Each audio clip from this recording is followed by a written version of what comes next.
रोडपाली येथे पनवेल महापालिकेचे माजी उपमहापौर जगदीश गायकवाड यांच्या ब्लॅक पॅन्थर संघटनेच्या नामफलकाचे अनावरण आंबेडकरी चळवळीतील ज्येष्ठ नेते आर.जी. गायकवाड यांच्या हस्ते करण्यात आले।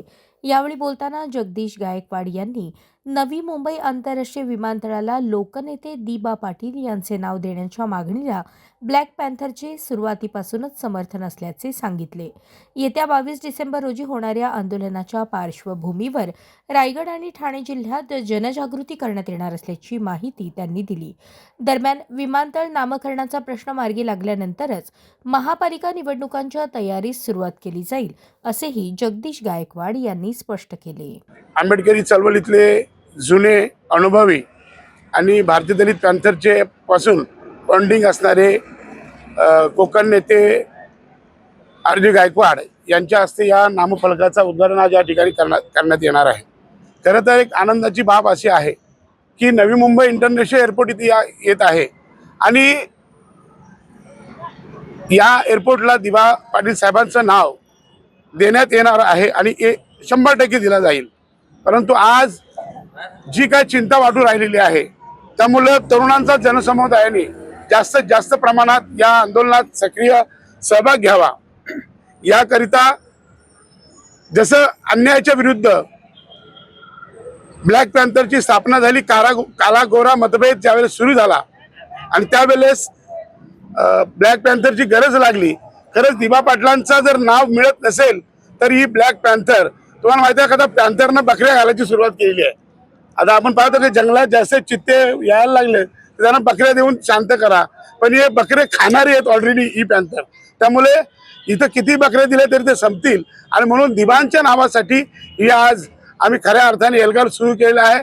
सगळ्या तरुण वर्गाला विनंती करण्यासाठी की दिबांचे इथल्या असलेल्या बहुतांशी समाजावर जी पकड होती आणि दी.बा. पाटील साहेबांनी डॉक्टर बाबासाहेब आंबेडकरांना नखशिखांत स्वीकारले होते आणि म्हणून आपली जी जबाबदारी आहे, समाजाची जबाबदारी आहे की जागरूकता राहिलं पाहिजे आणि 22 तारखेला जो आंदोलन होणार आहे त्या आंदोलनात आपण सगळे सक्रिय सहभाग घ्यावा, अशा प्रकारची विनंतीचा एक संदेश देण्याच्या करिताच या ठिकाणी आम्ही आता जमलेलो आहोत। परंतु आम्ही इथं न थांबता संबंध रायगड ठाण्यामध्ये ब्लॅक पॅन्थर काम करेल आणि मला विश्वास आहे की येत्या 22 तारखेच्या आंदोलनात सगळे तरुण, सर्वात जास्त तरुण आणि माता भगिनी उपस्थित असतील। आता या ठिकाणी ब्लॅक पॅन्थरचे नामफलकाचे उद्घाटन या ठिकाणी मी विनंती करीन की आर.जी. गायकवाड साहेब यांनी ते करावं आणि त्यांनी आम्हाला इथं सगळ्यांना तरुणांना शुभेच्छापर आशीर्वाद द्यावं, एवढी त्यांना मी विनंती करतो। बाई, पनवेल महानगरपालिकेच्या निवडणुका या काही दिवसांनाच येऊन ठेपलेल्या आहेत। इथे विद्याताई आहेत, विद्याताई प्रभाग 7 मधून निवडणूक लढवणार अशी चर्चा आहे, परंतु या निवडणुकीमध्ये आपण मात्र निवडणूक लढवणार नाही अशी चर्चा आहे। नक्की काय विषय आहे?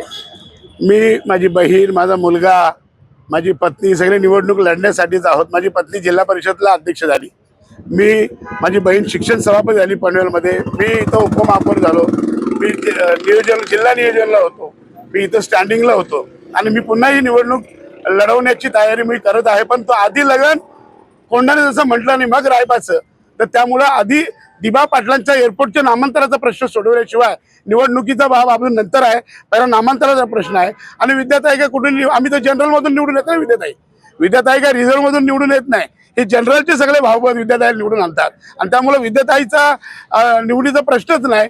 आता राहिलं प्रभाग 11-12चा, तर माझी मुलं आहेत तिथे, समाधान आहे माझं, तो तिथे निवडणूक लढवणार आहे। त्यामुळं मला त्यांना निवडून आणण्याची जबाबदारी माझी आहे, त्यामुळं त्यासाठी मला थांबावं लागेल। कारण आपण बघा देशात, राष्ट्रात, राज्यात आणि आपल्या महानगरपालिकेत जी वारं फिरत आहे मोहनदास करमचंद गांधींचं, त्याला थोपवायचं असेल तर आमच्याशिवाय पर्यायच नाही ना।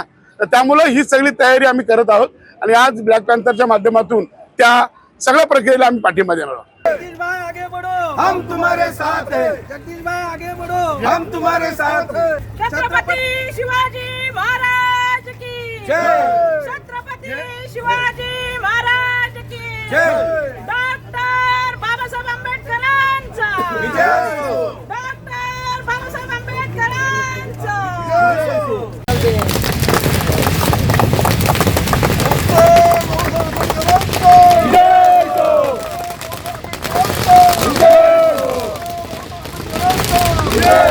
छत्रपति